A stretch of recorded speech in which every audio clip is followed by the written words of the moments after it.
Yes. Tingnan mo si Rowena. Mukhang malungkot, wala yatang kadate.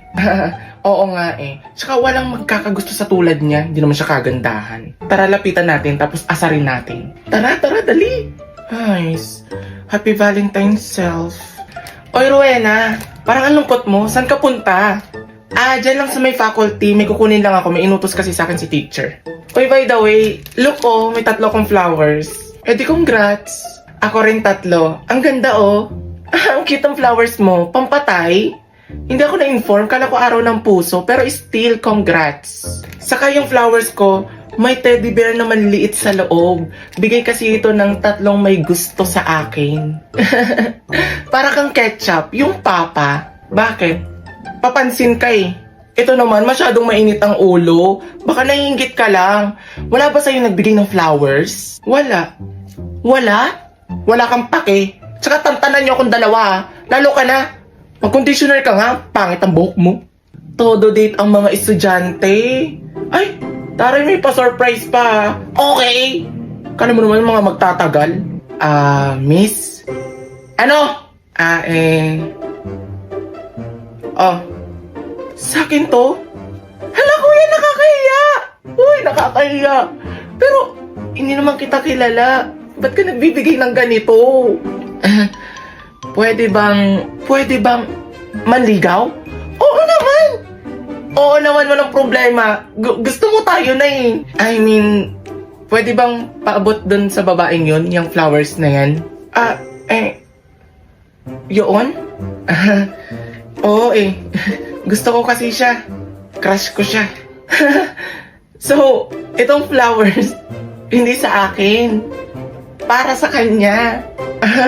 Oo, tama. Bad trip ka pala eh. Wala ka bang kamay? Wala ka bang paa? Storeboy mo pa ako? Pinagtitripan mo ba ako? Ikaw magbigay niyan? Mowa! Kuya, dadaan po ba ito ng Baklaran? Ay, oo naman. Dadaan to sa Baklaran, Noy. Makanoy naman si kuya. Babae po ako. Ay, sorry. Babae ka pala? Tsaka, ba't parang ang lungkot mo? Kasi naman kuya, wala man nang nagbigay sa akin kahit isa ng flowers. Wala na ba talaga magkakagusto sa akin? Sus, yun lang pala. Hindi porket araw ng mga puso, kailangan may kapartner ka na. Hanggat andyan ang mga magulang mo, nagsusupport sa'yo, pinapahalagaan ka, minamahal ka. Kasama yan sa meaning ng araw ng mga puso. Ganun po ba? Kuya, may asawa ka na po ba? Uy! Wala pa. Tsaka, hindi ako pumapatol sa bakla. Kuya, hindi nga po ako bakla. Babae nga po ako. Ay, oo nga pala, nakalimutan ko. Pero ba't kasi ganyan yung buhok mo? Kulay yellow, para kang member ng Powerpuff Girl. Nasa lahi namin to, kuya. Tsaka, grabe ka naman sa mga bakla. Feeling pogi ka. Ay, dyan ka nagkakamali. Ito ang kapugian ko. 10K ang halaga nito. 10K? Walang papatol sa'yo ng 10K, kuya. Baka nga pang ice tubig ka nga lang eh. Ate, magkano po sa isda nyo? 300, Neng. Anong ginagawa mo? Ate, hindi kasi ako marunong tumingin ng isda. Hindi ka marunong tumingin ng isda? Ano sa tingin mo? Tinda ko aso? I mean, ate, hindi ko alam kung paano tumingin ng fresh sa hindi. Fresh yan. Parang pinapalabas mong hindi fresh yung tinda ko Nahuli yan ng 6 a.m., 45 minutes, and 20 seconds. Taray, kabisado. Hindi, te. Kasi inutusan kasi ako ng mama ko. Usually, hindi naman talaga ako namamalengke ng mga isda-isda na yan. Kaya hindi ko talaga alam. Kaya nga, pinapaliwanag ko sa'yo na fresh lahat ng paninda ko at bagong huli. Walang bulok dyan. Te, wala naman ako sinasabing bulok yung paninda mo. Bulok yung ngipin mo. Pero yung paninda mo hindi. Alis! Pasira ka ng araw! Ay, ito na. Aalis na. Isda kayo dyan! Murang-mura! Fresh na fresh! Ate, magkano po sa isda nyo? 240 na lang sa'yo. Magandang binibini. 240? Ayun, mas mura.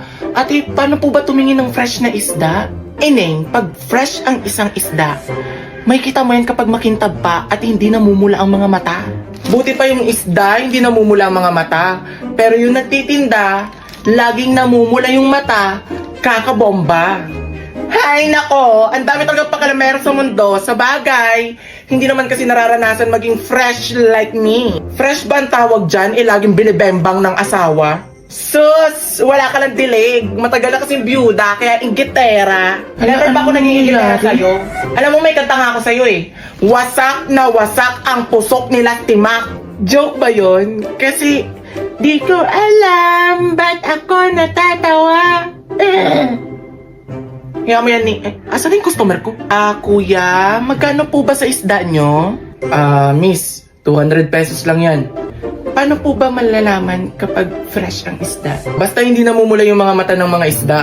At mas okay din yan kapag binabad natin sa tubig. Ha? Pag binabad sa tubig? Hindi kaya kukulubot yun? Hindi. Hindi yung kukulubot. Basta babad lang sa tubig talaga.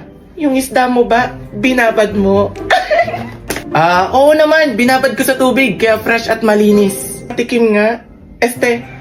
Patingin nga. Ay, patingin. Hindi, I mean, 1 kilo. Pabili ako. Miss. Ito, balik ka ha. Salamat ha. Oo, babalik ako. Wala bang pa-previous dyan? Kahit kurot lang.